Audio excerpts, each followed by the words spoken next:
Thank you, Mr. Speaker. And can I agree with the Prime Minister's comments on Iran?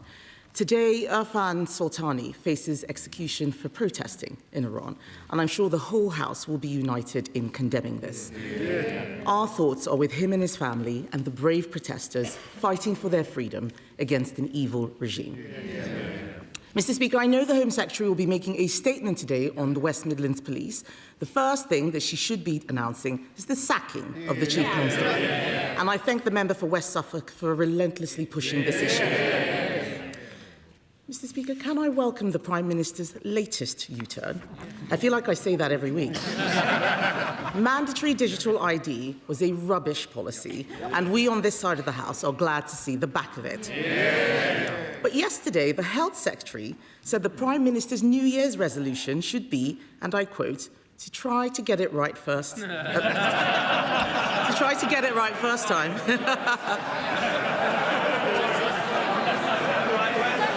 Try to get it right first time. Yes, you did say that. You did say that. My question is, does he agree?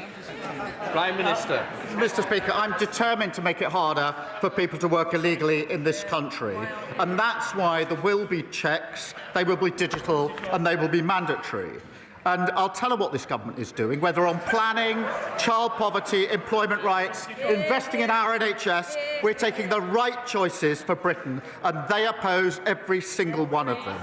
And she talks about U-turns and consistency.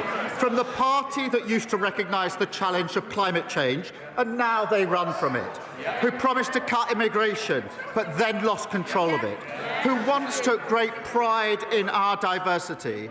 Now they talk of deporting our neighbours to achieve cultural coherence. And, Mr. Speaker, on consistency, don't get me started on 5 Prime Ministers, 6 Chancellors, 8 Home Secretaries, 16 Housing Ministers.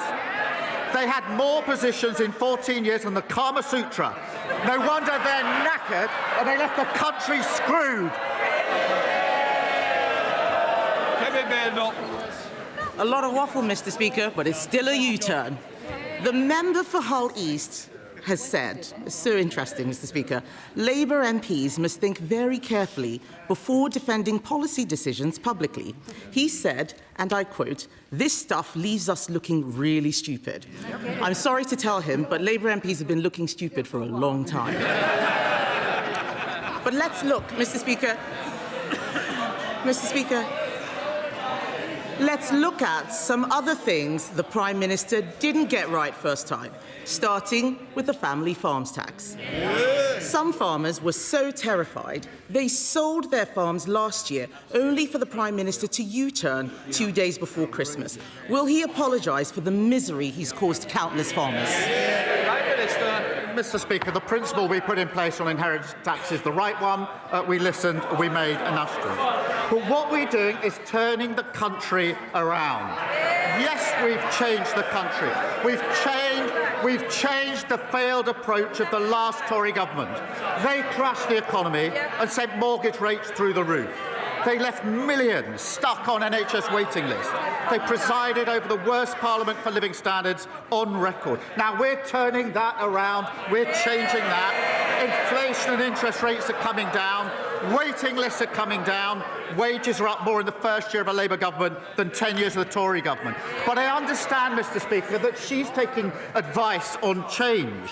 She had Nadeem Zahawi in to ask his advice, how to change and how to save her party. Please don't tell me she listened to his accountant. The next day after the advice, he jumped ship to reform, the 23rd former Tory MP to do so. I don't know which is more pitiful, the flood of former Tory MPs deserting her sinking ship, or the Reform Party so desperate to launder any old failed Tory politician.